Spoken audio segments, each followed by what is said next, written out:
Vous êtes un politique, un homme de loi, ou plus généralement un décideur. Vous qui jugez, vous qui décidez, regardez bien cette vidéo, j'ai 3 questions à vous poser. La 5G, personnellement, certains spécialistes m'ont convaincu de son inutilité. Mais le but de cette vidéo n'est pas de le démontrer. J'ai fait une autre vidéo sur le sujet, le lien est dans la description. Là, je vais démontrer un des effets néfastes des antennes 5G, dont on ne parle pas souvent. Et pourtant, cet effet est indiscutable, massif, et il touche des millions de Français. Et nous allons le transmettre aux générations futures. Il s'agit de l'impact sur nos paysages. Un exemple concret ?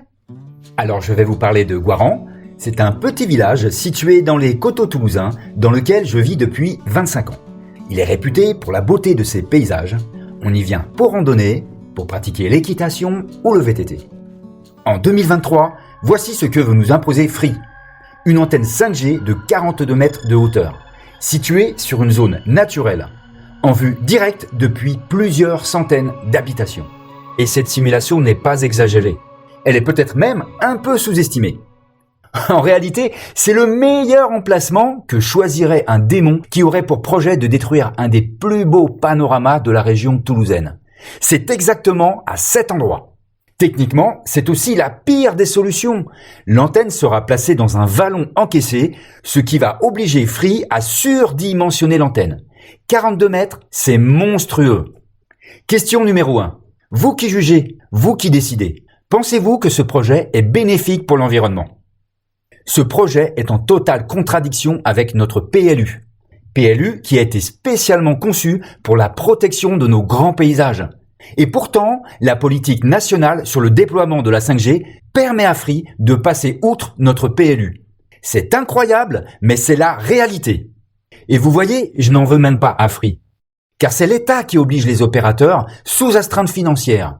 Non, ce rouleau compresseur est le résultat de décisions politiques. On veut la 5G partout sur le territoire. La 5G, c'est l'avenir. La 5G, c'est le progrès. En est-on vraiment sûr ?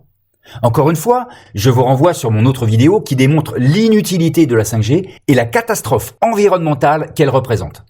Mais même en admettant que la 5G va permettre le développement de la télémédecine, des voitures autonomes ou des usines 4.0, c'est très loin d'être démontré, mais admettons-le.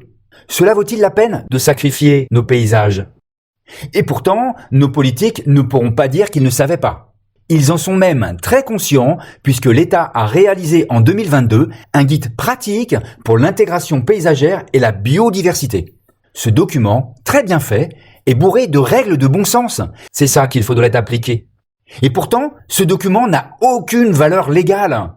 C'est un document paillasson sur lequel les opérateurs peuvent s'essuyer les pieds avant de rentrer en défonçant la porte. Question numéro 2. Vous qui jugez, vous qui décidez, trouvez-vous normal ? Trouvez-vous que c'est juste qu'une entreprise privée puisse installer des monstres de métal où elle veut, en faisant fi des règles d'urbanisme local et des besoins réels des habitants ? Je ne pose pas la question d'un point de vue légal, mais d'un point de vue moral.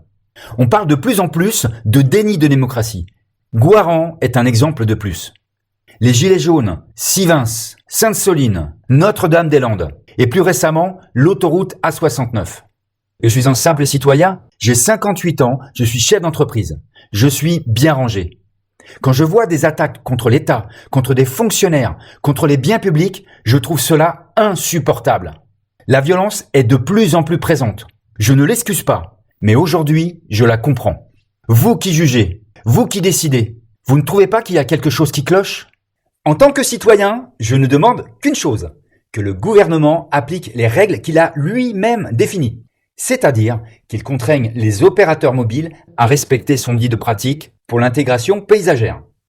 En particulier, l'opérateur mobile doit prendre en compte les enjeux paysagers et environnementaux et le projet ne peut pas résulter des seuls terrains disponibles ou de stratégies d'optimisation de coûts.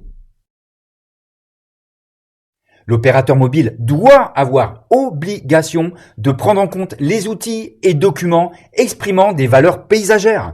Par exemple, des plans de paysage. Et en attendant que la loi change, le bon sens exige l'instauration d'un moratoire pour toute nouvelle implantation d'antennes. Et il n'y a pas urgence de toute façon, d'autant que les conséquences sanitaires ne sont pas non plus clairement établies. Si vous soutenez cette démarche, Si vous voulez que les choses bougent enfin, c'est très simple. Il suffit de partager cette vidéo et un petit j'aime permettra d'augmenter sa visibilité. Merci.